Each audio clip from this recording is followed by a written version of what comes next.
Hello everyone, आप सभी का स्वागत है आपके अपने यूट्यूब चैनल वाईएम के एजुकेशन क्लास पर। फ्रेंड्स, तो आपको बता दें यूनिट 1 की जो है क्लास आज कई दिन के बाद हो रही है। फ्रेंड्स, तो आपको बता दें हमारे चैनल पर पढ़ाया जाता है complete education subject UGC net के लिए नया। फ्रेंड्स, जिन्होंने अभी अभी स्टार्टिंग से तैयारी शुरू की है तो फ्रेंड्स हमारे चैनल पर आके आप शुरुआत से ही पढ़ सकते हैं। फ्रेंड्स, तो क्या है यूनिट 1 इस समय, एक मिनट फ्रेंड्स,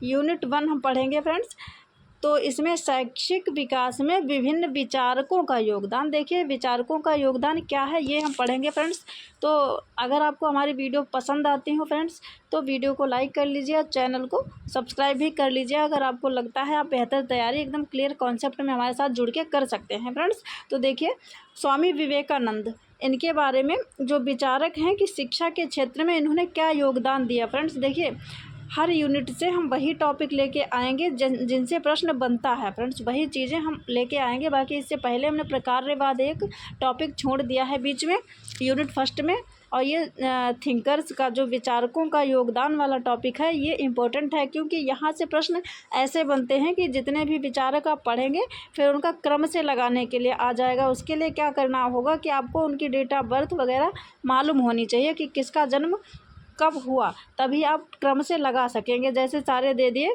फिर उनको सीरियल से लगाने के लिए या किसी भी तरीके से प्रश्न दे दिया, लेकिन सिर्फ ऐसे प्रश्न नहीं आएगा किसी भी टॉपिक से। जैसे इस टॉपिक से भी कि स्वामी विवेकानंद का जन्म कब हुआ था, तो ये नहीं आना फ्रेंड्स, ऐसे तो बिल्कुल नहीं। कई सारे थिंकर्स दे दिए, उनको आपको क्रम से लगाना है। चाहे या कुछ और पूछ लिया जाए कि आज़ादी के बाद किसका जन्म, या कुछ भी घुमा फिरा के, इसके लिए क्या करना होगा, आपको इन चीज़ों के बारे में थोड़ा थोड़ा मालूम होना चाहिए। तो देखते हैं फ्रेंड्स जल्दी से। स्वामी विवेकानंद, देखिए स्क्रीन पे आपने देख लिया, इनका जन्म 12 जनवरी 1863, ये आपको मालूम होना चाहिए। स्वामी विवेकानंद जी का जन्म कब हुआ था? 12 जनवरी 1863। ठीक है फ्रेंड्स, 12 जनवरी 1863। उसके बाद देखिए कहाँ हुआ था? कोलकाता में। कोलकाता में हुआ था। पिता इनके नरेंद्र दत्त, माता भुवनेश्वरी देवी। यहाँ पे आपको सिर्फ इनका जन्म जानना ज़रूरी है, बाकी माता पिता नहीं पूछे जाते हैं यूजीसी नेट के लिए। अगर थ्योरी लिखने के लिए आपके किसी एग्ज़ाम में आती है, जैसे कि बीएड एमएड और बीए एमए, उसके लिए आप देख रहे हैं तो जो है आप सारी चीज़ें याद कर सकते हैं। उसके बाद में देखिए नेक्स्ट आगे बढ़ते हैं। एक मिनट फ्रेंड्स, अब देखिए इनके बारे में जहाँ पे फोकस करने की बात होगी वहाँ पे हम फोकस करते चलेंगे। बाकी जल्दी जल्दी हम पढ़ेंगे, क्योंकि टाइम है बहुत कम, इतना टाइम वेस्ट करना हमारे लिए सही नहीं है। तो देखिए क्या है, नरेंद्र जी के ऊपर, एक मिनट फ्रेंड्स, नरेंद्र जी के ऊपर स्वामी रामकृष्ण परमहंस जी का गहरा प्रभाव पड़ा। रामकृष्ण जी कौन थे? रामकृष्ण परमहंस जी थे उनके गुरु। फ्रेंड्स, किसके? नरेंद्र जी। नरेंद्र दत्त, देखिए क्या है कि यही स्वामी विवेकानंद, इनके बचपन का नाम है नरेंद्र दत्त। फ्रेंड्स, तो क्या है इनका बचपन का नाम क्या है? नरेंद्र दत्त। तो उनके संपर्क में नरेंद्र जी कितने 6 वर्ष तक रहे। किसके? रामकृष्ण परमहंस, उनके संपर्क में 6 ईयर्स तक नरेंद्र जी रहे, और आध्यात्मिक ज्ञान प्राप्त करके नरेंद्र से वो स्वामी विवेकानंद बन गए। तो इनके बचपन का नाम क्या था? नरेंद्र। और 6 वर्ष तक जब ये रामकृष्ण परमहंस जी के संपर्क में रहे तो उन्होंने आध्यात्मिक ज्ञान प्राप्त किया और उनका नाम नरेंद्र से स्वामी विवेकानंद हो गया। तो फ्रेंड्स, यहाँ से भी आपको ये सब नहीं पूछा जाना, ज़्यादा से ज़्यादा इसमें उनके गुरु कौन थे ये याद कर लेना है। और उसके बाद में देखिए 1886 ईस्वी में क्या हुआ? स्वामी रामकृष्ण परमहंस जी का निधन हो गया। देखिए विवेकानंद जी का नहीं, रामकृष्ण परमहंस जो उनके गुरु थे उनका 1886 में क्या हुआ? उनका देहांत हो गया। तथा स्वामी विवेकानंद ने अपने गुरु की स्मृति में, उनकी याददाश्त में, रामकृष्ण परमहंस जी की याद में उन्होंने कितने, 1 मई है फ्रेंड्स 1897 में क्या किया? रामकृष्ण मिशन स्थापित किया। फ्रेंड्स, 1 मई 1897 में रामकृष्ण मिशन स्थापित। तो रामकृष्ण मिशन की स्थापना कब, ये याद रखना है, कब, 1 मई 1897 ईस्वी में। क्योंकि फ्रेंड्स यहाँ से भी प्रश्न एक बनेगा कि क्या विभिन्न प्रकार की संस्थाएं जो हैं वो आपको क्रम से लगाने के लिए दे दी जाएंगी कि आज़ादी के बाद की कौन सी, या और आयोग दे दिए जाएंगे, साथ में आपको रामकृष्ण मिशन भी दिया होगा। तो इसकी डेट आपको मालूम होनी चाहिए, इसकी स्थापना कब हुई थी, 1 मई 1897। फ्रेंड्स याद रखना 1897 में हुई थी। तो उनके द्वारा दिए हुए वेदांत के उपदेशों का एशिया, यूरोप और अमेरिका की जनता में आजीवन प्रचार किया। जब तक स्वामी जी जीवित रहे तब तक उन्होंने क्या किया कि रामकृष्ण जी के द्वारा दिए हुए वेदांत के उपदेश, वेदांत दर्शन में जो उन्होंने उपदेश दिए थे उनका एशिया, यूरोप और अमेरिका की जनता में जब तक वो जीवित रहे तब तक उन वेदांत के उपदेशों का प्रचार किया। तो ये है फ्रेंड्स। उसके बाद में आगे देखिए इनके बारे में। इन्होंने क्या किया, वेदांत दर्शन से काफ़ी कुछ सीखा। स्वामी विवेकानंद दक्षिण भारत की यात्रा करते हुए 24 दिसंबर 1892 को कन्याकुमारी पहुँचे। ये सब याद रखने की ज़रूरत नहीं है फ्रेंड्स, जल्दी जल्दी इसको पढ़ लेते हैं। जो ज़रूरी था वो बता दिया। प्रश्न कहाँ से बनेगा और आगे कहाँ से बनेगा वो भी हम बताएंगे। और तपस्या में लीन हो गए। इन्हें यहाँ दिव्य अनुभूति हुई। कहाँ, वेदांत दर्शन से इन्होंने बहुत कुछ सीखा। फिर ये चले कहाँ गए, दक्षिण भारत की यात्रा करते हुए 24 दिसंबर 1892 को कहाँ, कन्याकुमारी पहुँचे। फिर वही कन्याकुमारी में क्या होता है कि इनको दिव्य अनुभूति होती है, ठीक है, दैवीय शक्तियों की अनुभूति होती है।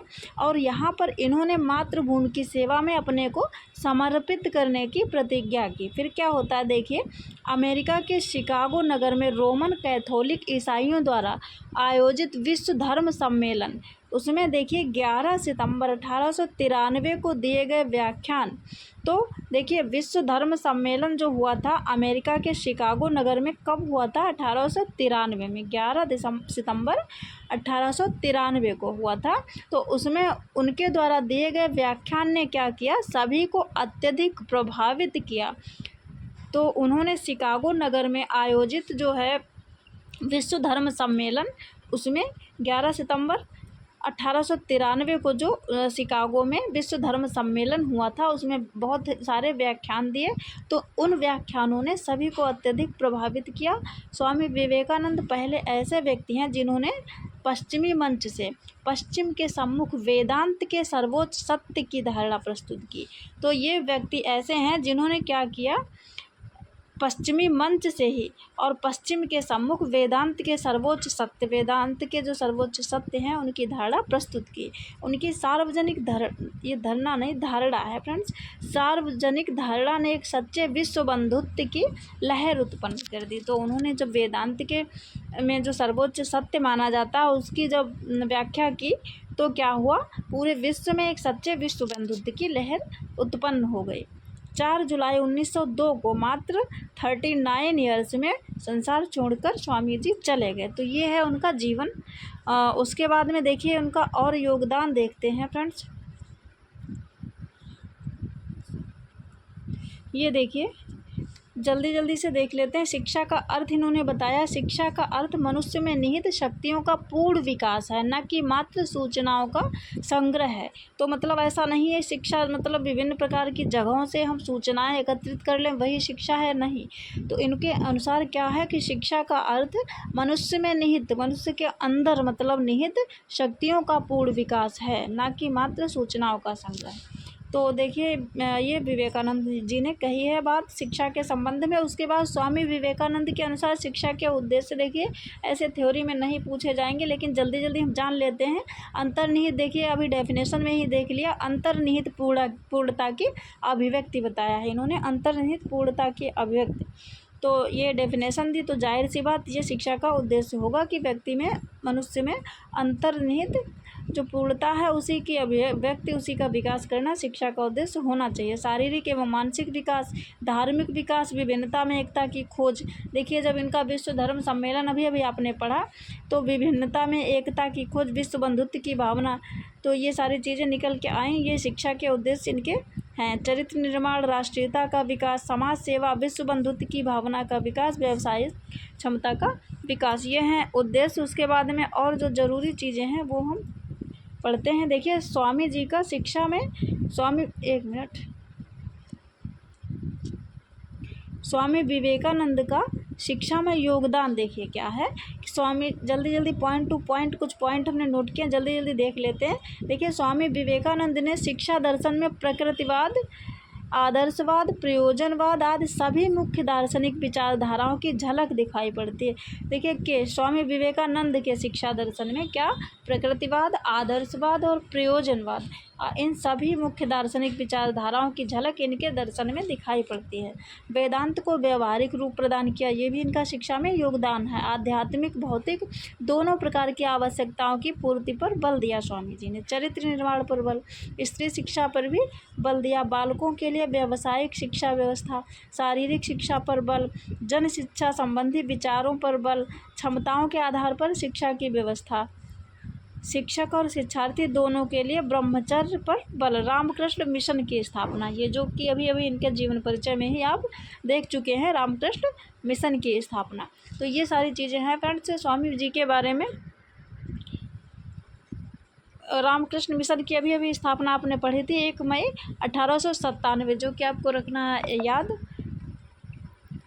तो फ्रेंड्स अगर आपको स्वामी जी के बारे में समझ में आया हो तो आप वीडियो को लाइक कर लीजिए और चैनल को सब्सक्राइब कर लीजिए। उसके बाद में नेक्स्ट थिंकर्स के साथ मिलते हैं नेक्स्ट वीडियो में। और यूनिट 3 जो हमारे चैनल पर चल रही है उसे अभी शाम के टाइम हम कराएंगे फ्रेंड्स।